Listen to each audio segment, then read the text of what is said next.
తెలంగాణ ఉద్యమకారుల గుర్తింపు కమిటీ ఏర్పాటు పట్ల హర్షం. ముఖ్యమంత్రి రేవంత్ రెడ్డి ప్రభుత్వ విప్ వేముల వీరేశంలకు పాలాభిషేకం. తెలంగాణ ఉద్యమకారుల గుర్తింపునకు రాష్ట్ర ప్రభుత్వం ప్రత్యేక కమిటీని ఏర్పాటు చేయడం పట్ల తెలంగాణ ఉద్యమకారుల్లో ఆనందం వ్యక్తమవుతోంది. ఈ సందర్భంగా ముఖ్యమంత్రి రేవంత్ రెడ్డి మరియు ప్రభుత్వ విప్ వేముల వీరేశం చిత్రపటాలకు పాలాభిషేకం నిర్వహించి కృతజ్ఞతలు తెలిపారు. ఈ సందర్భంగా తెలంగాణ ఉద్యమకారుల సంక్షేమ సంఘం రాష్ట్ర అధ్యక్షులు కూనూరు సంజయ్ దాస్ గౌడ్ మాట్లాడుతూ తెలంగాణ రాష్ట్ర సాధన కోసం పోరాడిన ఉద్యమకారులకు ప్రభుత్వం న్యాయం చేసే దిశగా అడుగులు వేస్తుండటం అభినందనీయమన్నారు.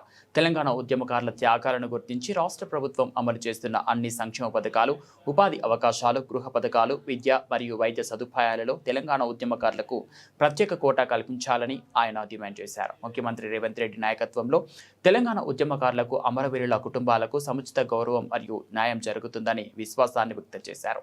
తెలంగాణ ఉద్యమకారుల సంక్షేమానికి ప్రభుత్వం మరింత కట్టుబడి ఉండాలని, ఉద్యమకారుల సంక్షేమానికి సంబంధించి శాశ్వత విధానాలు రూపొందించాలని ఈ సందర్భంగా కోరారు.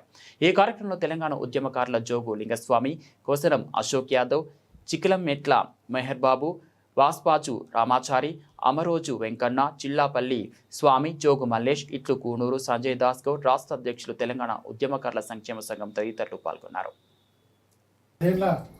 బీఆర్ఎస్ పాలన కనీసం కమిటీ కూడా వేయలేదు, ఉద్యమకారులు ఆదుకోలేదు. కనీసం మమ్మల్ని గుర్తిస్తున్నందుకు కమిటీ వేసినందుకు మాకు చాలా సంతోషంతో మేము పాలాభిషేకం చేస్తాం.